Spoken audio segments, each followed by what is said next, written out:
I grew up in Seattle, and I think one of the things that would be important is that I lost my hearing from meningitis when I was about 20 months old. And my dad was an engineer, so he knew the speech and sound were connected. So he built a headset with an amplifier and a microphone at the other end. He started talking to me through this magnified hearing aid, if you will. He was really employing what we know today to be auditory vocal therapy before it became vogue. The early identification, early intervention model that we use today was something my dad did. My parents sent me to the John Tracy Clinic when I was 3 years old. They put me in nursery school twice, and that was done by design. The reason for it was so that I would become used to hearing peers in terms of socialization by the time I was 4, so that when I went to kindergarten, I was progressing in, I guess, what you call a normal fashion. I had this person come in and they would have this mirror. God, I hated that mirror. By the time I got to junior high school, I had someone come in maybe once a month, and I think really it was all about making sure I was keeping up academically. Getting B+ wasn't good enough. There was a private high school in Seattle called Lakeside. I mean, that particular school was known for providing more individual attention to students than focusing on their strengths. So that was the step we took. I went to the University of Washington. I started out in architecture. And after about a year, when I realized I couldn't draw, I tested very high in accounting, so I thought I'd give it a try. I remember complaining to my dad. I said, I can't take notes and listen to the teacher.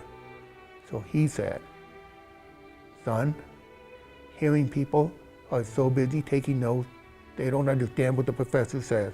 So all you need to do is understand the concept, understand subject matter, and you'll be fine. And I think he's right. I met a man named Arthur Simon.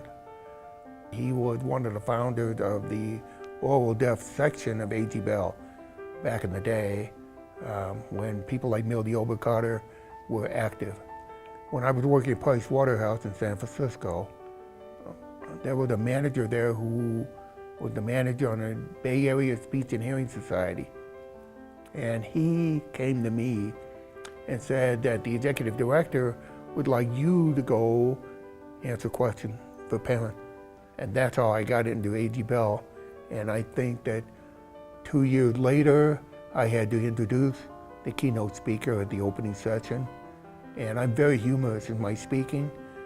And there was a board member there who came up to me and said, Ken, I love you. And then as we got to talking, and I started giving him input on what I think A.G. Bell should do, he invited me to join the board and went from there.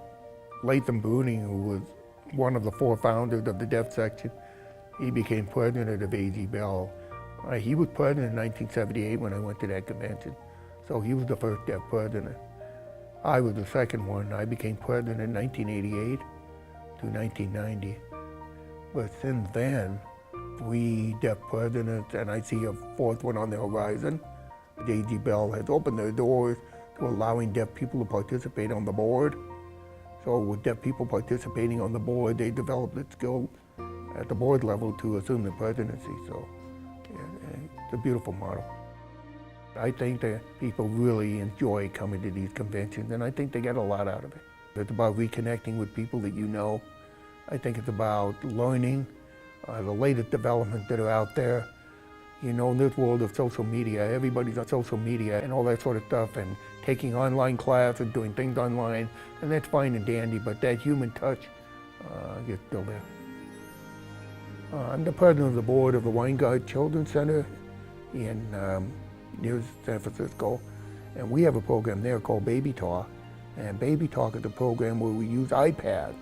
We give an iPad to the parent. They come, they get initial training, they take the iPad home, and all the therapy is done through the iPad with the child and the parent by a therapist at the school. And it's really more about the parent, because then the parent learns how to do what they need to do with the child. Obviously, the cochlear implant is making huge inroads because now we're seeing babies that are implanted at 8 months to a year, and we can't tell they're deaf. And then when the technology for the cochlear implant advanced to a point where it would be advantageous for me, yeah, I went for it. I started the Leadership Opportunity for Teen program back in 1996. I saw a void in the leadership, so I thought I would start this program to develop deaf leaders.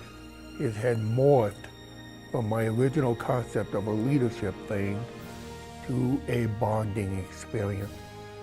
When they come together in loft, they understand each other, and they no longer have to work so hard to make themselves understood. They don't have to work so hard to hear what the other person says. So we try to teach them teamwork. We teach them about respecting others' opinions. We teach them about leadership. We do public speaking. We talk about advocating for their rights, but we also talk about their feelings. So that kind of support network becomes really important, because then when they get older, they can go back to these people in the private Facebook group. They also become great friends. They stay in touch with each other, and it becomes a really nice support network.